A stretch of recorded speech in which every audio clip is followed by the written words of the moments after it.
ગીર સોમનાથમાં દાદાનું બુલડોઝર ફરી વળ્યું છે. ગીર સોમનાથમાં ફરી એકવાર દાદાના બુલડોઝરનો સપાટો જોવા મળ્યો. ગીર સોમનાથમાં 4000 ચોરસ મીટર જમીન ખુલ્લી કરવા માટે તંત્ર દ્વારા કાર્યવાહી હાથ ધરવામાં આવી. સરકારી સર્વે નંબર 831માં ડિમોલિશનની કામગીરી હાથ ધરાતા અંદાજે 22 વીઘા સરકારી જમીન ખુલ્લી થશે. ચુસ્ત પોલીસ બંદોબસ્ત સાથે તંત્રની ડિમોલિશનની કાર્યવાહી. સોમનાથ રેલવે સ્ટેશન નજીકના દબાણો દૂર કરવા 7 જેસીબી અને 15 ટ્રેક્ટર સાથે મામલતદારની ટીમ દ્વારા કાર્યવાહી.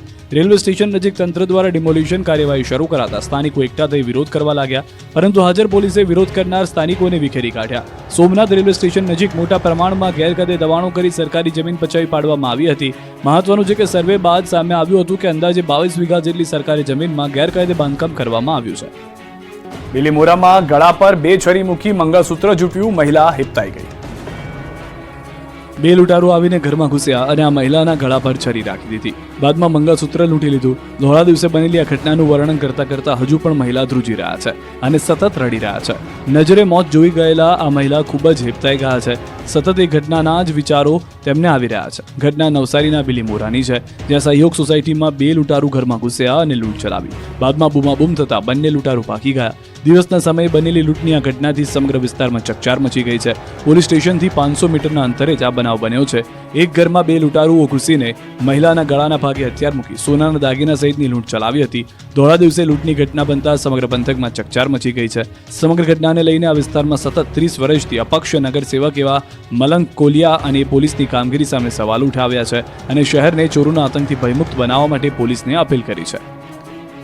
ભત્રીજીના કહેવાથી ભગવાનની ચોરી, શિવલિંગ ચોરીને 500 કિલોમીટર દૂર પહોંચાડ્યું. દ્વારકાના હર્ષદના દરિયાકાંઠે સ્થાનિક ભીડભંજન મહાદેવ મંદિરમાંથી શિવલિંગની ચોરી કરનાર પકડાઈ ગયા છે. પૂછપરછમાં આરોપીઓએ મોટો ખુલાસો કર્યો. આરોપીઓએ મહાશિવરાત્રીના આગલા દિવસે મંદિરમાંથી શિવલિંગ ચોરીને 500 કિલોમીટરથી વધુ દૂર સાબરકાંઠાના હિંમતનગરમાં આવેલા પોતાના ગામમાં પહોંચાડ્યું અને ઘરે જ શિવલિંગ સ્થાપિત કરી દીધું. આરોપીઓએ ખુલાસો કર્યો છે કે ભત્રીજીને સપનું આવ્યું હતું. બાદમાં તેણે કહ્યું કે દ્વારકા જિલ્લાના હરસિદ્ધિ મંદિર પાસે દરિયા કિનારે આવેલ ભીડભંજન મહાદેવ મંદિરનું શિવલિંગ ઘરમાં સ્થાપશો તો ખૂબ જ પ્રગતિ અને લાભ થશે. ભત્રીજીની વાત માનીને શ્રદ્ધાના નામે પરિવારજનો ચોર બની ગયા. શિવલિંગની ચોરી કરી આરોપી મહેન્દ્રકુમાર ઉર્ફે રમેશ, વનરાજ, મનોજ, જગત તથા અન્ય 3 મહિલાઓએ કાવતરું ઘડ્યું. 2 વાહનોમાં હર્ષદ આવ્યા. રાતવાસો કરીને રેકી કરી અને ભીડભંજન મહાદેવ મંદિરમાંથી શિવલિંગની ચોરીને અંજામ આપ્યો. મહાશિવરાત્રીના આગલા દિવસે જ મહાદેવના મંદિરમાંથી શિવલિંગની ચોરી થતા હાહાકાર મચી ગયો. શિવલિંગ દરિયામાં ફેંકી દીધું હોવાની આશંકાના પગલે સ્કુબા ડાઇવરની મદદથી દરિયામાં પણ શોધખોળ કરાઈ હતી, પરંતુ ત્યાં જ પોલીસને ચોક્કસ જાણકારી મળી અને શિવલિંગની ચોરીનો ભેદ ઉકેલાયો. ધૂળ ખાતી સાયકલોનો મુદ્દો ગૃહમાં ઉઠ્યો. 5 વર્ષમાં 7,93,022 દીકરીઓને સાયકલ આપવામાં આવી. ગાંધીનગરમાં વિધાનસભા બજેટ સત્ર ચાલી રહ્યું છે. સત્રના 5મા દિવસે વિધાનસભા ગૃહમાં ધૂળ ખાતી સાયકલોનો મુદ્દો ઉઠ્યો હતો. કોંગ્રેસના ધારાસભ્ય ઇમરાન ખેડાવાલા આ અંગે સવાલ કર્યો હતો, તો વિપક્ષના ધારાસભ્ય શૈલેષ પરમારે સાયકલના રંગ અંગે ટકોર કરી હતી. સાયકલના કેસરી રંગ અંગે ગૃહમાં હળવી ટકોર કરી હતી. બંનેના જવાબ ગૃહ રાજ્યમંત્રી હર્ષ સંઘવીએ આપ્યો હતો. હર્ષ સંઘવીએ જાણકારી આપતા કહ્યું કે 1999માં ભાજપ સરકારે સરસ્વતી સાધના યોજનાની શરૂઆત કરી. 5 વર્ષમાં સરસ્વતી સાધના યોજના અંતર્ગત 7,93,022 દીકરીઓને સાયકલ આપવામાં આવી છે. માત્ર 276 સાયકલ આપવાની બાકી છે. તેની ડિલિવરી આવતા દિવસોમાં થશે. 4,444 રૂપિયામાં એક સાયકલ ખરીદી છે. કાર્ડ ન લાગે એટલે રંગ કરીને સાયકલ આપવામાં આવે છે. હારીજ કોંગ્રેસમાં ભંગાણ, કોંગ્રેસના 4 સભ્યોએ કર્યા કેસરિયા. નગરપાલિકાની ચૂંટણી પૂર્ણ થયા બાદ પણ કોંગ્રેસને ઝટકા પર ઝટકા લાગી રહ્યા છે. ત્યારે પાટણમાં પહેલા ભાજપે ચૂંટણીમાં કોંગ્રેસનો ગઢ જીત્યા બાદ હવે તેના કાર્યકરોના દિલ પણ જીતી લીધા છે. હારીજ કોંગ્રેસમાં મોટું ભંગાણ થયું છે. હારીજ કોંગ્રેસના 4 સભ્યોએ કોંગ્રેસનો હાથ છોડીને ભાજપનો કેસરિયો ધારણ કર્યો છે. કોંગ્રેસના મેન્ડેટ પરથી જીત્યા બાદ પાટણ ભાજપ કાર્યાલય ખાતે કેસરિયા કર્યા છે. જયંતિ કવાડિયા, પ્રશાંત કોરાટ અને ભાજપ જિલ્લા પ્રમુખના હસ્તે ભાજપનો ખેસ પહેરી વિધિવત રીતે કોંગ્રેસનો હાથ છોડી ભાજપમાં જોડાયા. વોર્ડ નંબર 6ના મહેતા કિંજલબેન, વિપિન કુમાર અને ઠાકોર વસંતીબેન તો વોર્ડ નંબર 1ના રાવળ દીપિકાબેને કોંગ્રેસનો સાથ છોડ્યો.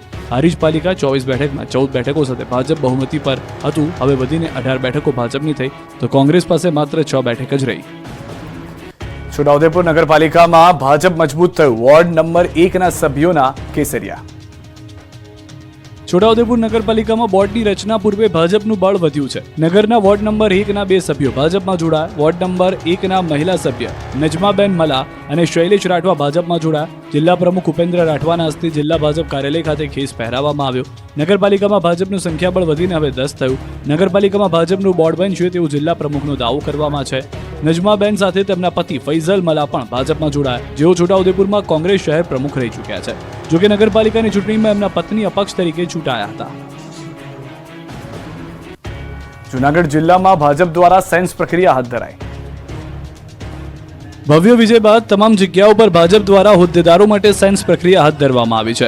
જૂનાગઢ જિલ્લાની 6 નગરપાલિકા તેમજ રાજ્યમાં માત્ર એક જૂનાગઢ મહાનગરપાલિકાની ચૂંટણી યોજાઈ હતી, જેમાં ભાજપે 60 બેઠકોમાંથી 48 બેઠકો પર વિજય પ્રાપ્ત કર્યો છે. ત્યારે હવે મેયર સહિતના હોદ્દાઓ માટે ભાજપના નિરીક્ષકો જૂનાગઢ આવી પહોંચ્યા અને ભાજપ કાર્યાલય ખાતે ચૂંટાયેલ સભ્યોની સેન્સ પ્રક્રિયા હાથ ધરવામાં આવી. નગર સેવકોની સેન્સ બાદ નિરીક્ષકોએ જૂનાગઢ મહાનગરના હોદ્દેદારો તેમજ સંગઠન સાથે પણ ચર્ચા કરી અને જેમાં mayor, deputy mayor, standing chairman, દંડક તેમજ પક્ષના નેતાના નામોની યાદી પ્રદેશમાં મોકલવામાં આવશે. ત્યારબાદ આવતા દિવસોમાં પ્રદેશ કક્ષાથી મેન્ડેટ આવશે અને હોદ્દેદારોના નામોની ઘોષણા કરવામાં આવશે. ગોંડલમાં નગરપાલિકાના પ્રમુખ માટે સેન્સ પ્રક્રિયા હાથ ધરાઈ. ગોંડલ માર્કેટિંગ યાર્ડ ખાતે ધોરાજી, જેતપુર, જસદણ, ઉપલેટા, ભાયાવદર નગરપાલિકા પ્રમુખ, ઉપપ્રમુખ, કારોબારી ચેરમેન, દંડક, શાસક પક્ષના નેતાની સેન્સ પ્રક્રિયા હાથ ધરવામાં આવી. સેન્સ પ્રક્રિયામાં નિરીક્ષક તરીકે ગુજરાત પ્રદેશ ભાજપ મંત્રી ઝવેરભાઈ ઠાકરાર અને ગુજરાત પ્રદેશ ભાજપ કિસાન મોરચાના મહામંત્રી હિરેનભાઈ હિરપરા ઉપસ્થિત રહ્યા. 5 નગરપાલિકાના ચૂંટાયેલ સદસ્યો સેન્સ પ્રક્રિયામાં ભાગ લીધો.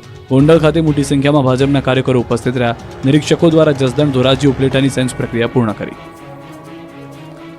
આગામી 24 કલાક ગરમી તાંડવ મચાવશે, યલો એલર્ટ. ગુજરાતમાં કાળઝાળ ગરમી લોકોનો પરસેવો છોડાવી રહી છે. માથાફાડ તડકો પડવાનું શરૂ થઈ જતા લોકો અત્યારથી જ પરેશાન થઈ ગયા છે. મોટાભાગના શહેરમાં ગરમીનો પ્રકોપ જોવા મળી રહ્યો છે.